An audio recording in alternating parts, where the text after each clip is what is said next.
जय जोहार संगवारी हो हमारे यूट्यूब चैनल श्री जी संस्कार भक्ति में आपका स्वागत है। ये चैनल के माध्यम से आप मतलब तो हमारा भजन आप मतलब पसंद आए तो बिल्कुल लाइक शेयर कमेंट और सब्सक्राइब जरूर करें। संगवारी नाचते ना गोड़वा झूम झूम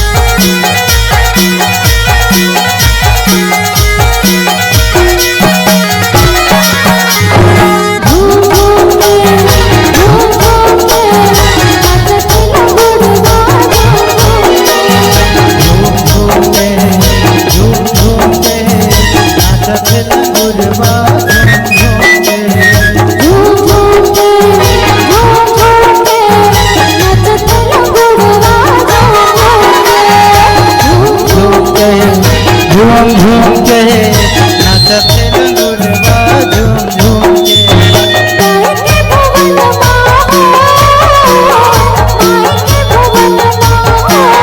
गाई के भुवन माँ हो माई के भुवन माँ हो झूम झूम के नाचते रंगुलवा झूम झूम के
है।